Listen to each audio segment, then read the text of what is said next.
Hey, good evening, fam. Good evening. Happy Saturday. Welcome to another edition of Frequently Asked Questions. My name is Maxwell. I am the CEO of Titan Evolution Group. So, yesterday actually, I met with a client who asked a few questions actually, and one was about retirement and when he retires. There's a couple of options that we're actually looking at for this individual, right? And he got some money in his 401k that he wants to potentially, move over into something, since obviously he's leaving the job, right? Which a lot of people go through, right? That transition, they don't kind of like know which direction to go or what to do, right? So now also too, the gentleman does not have any outside life insurance. Okay, so which means the ones that he has at the job, he'll most likely be losing, right? And he's gonna need some life insurance, right? So he also has a kind of a young child who was, well, not teenager, 15 years old. Okay, and he own a home. Is also married. So today's topic is gonna be uh, annuity versus life insurance, specifically index universal life insurance. Okay. Now, some of the practice that I'm gonna talk about today is not for everybody. Okay. Some people can't grasp the concept of what I'm about to say, today, right? Now, here's the deal. An annuity, what is it? Annuity is just a contract with the insurance company. That's pretty much what. As a matter of fact, the simplest way to understand an annuity is it's almost like a CD where you deposit a lump sum of money into an account and you let it sit there for a long period of time, right? And you're gonna make some interest earning. The only difference between an annuity and a CD is you're gonna be making way more money in interest wise in an annuity. I mean, in an annuity than you would a CD.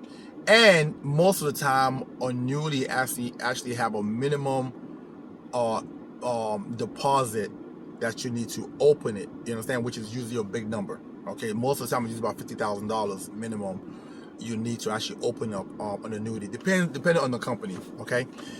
So that's pretty much the difference. So you take a lump sum of money, you put it into an account or whatever, and let it sit there for like, 10 years or so and do what it's going to do. Okay. It's usually a safe account. So most people love that part of it. I'm going to move my money from my retirement account. I'm gonna roll it over into the annuity, and let it sit there. I know I can go to sleep at night and not have to worry about loss. You understand? So which is good. It's actually good for clients who are a little bit older and they want more so security. Okay, so they want to make sure that their money is going to be there. Now what? Sorry about that, guys. Now what a lot of people don't realize is though the money you're moving into that account has never been taxed. So when it comes time for you to actually start to take out withdrawals, you have to pay taxes on it. Okay, so that's one thing that you have to keep in mind. So I'm gonna give you an example. So let's say you have $500,000, right? That you want to roll into an annuity. Well, essentially that $500,000 is not really all your money, okay? Because you still owe the IRS money, tax on that money. Most likely anywhere between 27% to maybe, let's say 32%, somewhere around there. So let's keep it low. Let's just say 25% for just for this topic. So let's say you roll over 500 grand into an annuity. Now every time you take out distributions, whether it's monthly or annually, there's going to be a 25% interest every time you take a withdrawal out from the account. Okay.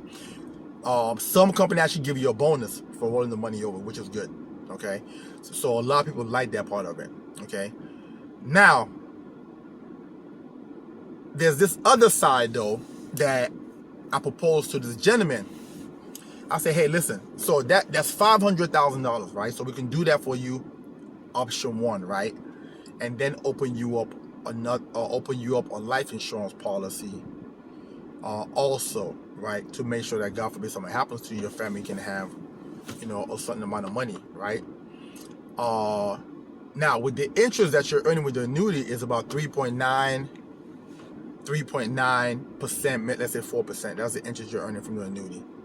Okay, and I say, hey, would you consider a strategy like this? For example, we open you up a $500,000 life insurance policy.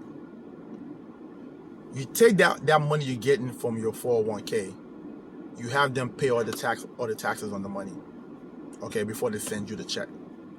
We now take that money now, because it's after tax money, and now funnel it into the life insurance policy.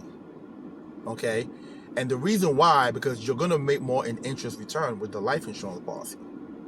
That's number one. Two, you also have instant access to the funds if you need it. Okay. Three, you can actually live off of that money inside that policy, because you can actually now trigger it for income if you need it right away. Okay, but the money, because it's going on compound interest, it's just continuing to grow and grow and grow, okay, for you. Okay, and then ultimately, when you pass away, your family is getting the death benefit, the $500,000, plus whatever balance is left there. So it does a couple of things for you. Okay, it allows you to live the lifestyle that you want to live and take care of you while you're still living today. And then it also allows you to give your family massive amount of money tax free, when you are no longer here. So to me, I like that idea a lot. You understand? Because again, ultimately with me, I'm a huge fan of generational wealth. So I'm always looking for a way to make the next generation better off, than before. Okay? So to me, that strategy, I've had some clients who have done that, and they love it. You understand? Because it just makes logical sense to them. Again, it's not for everybody. Some people, when they hear paying that 25% or 30% tax up front, and they're like, oh my God, I don't want to pay that. That's a lot of money, blah, blah, blah. But you're going to have to pay that money regardless. Doesn't matter whether you pay it now or you pay it later. You're going to have to pay that money, because you never paid it when you was putting money away in your 401k all them years you were working. That money was never taxed.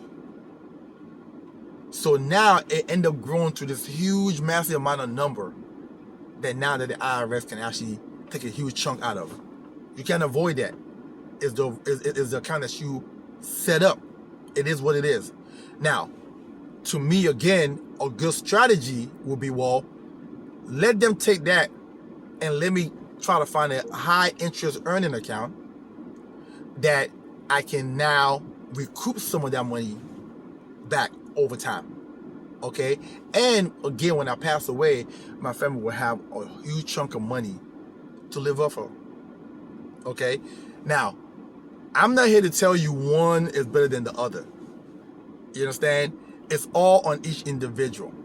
Okay, but again, to me, it's just a strategy that I believe will allow you to actually end up giving your family more money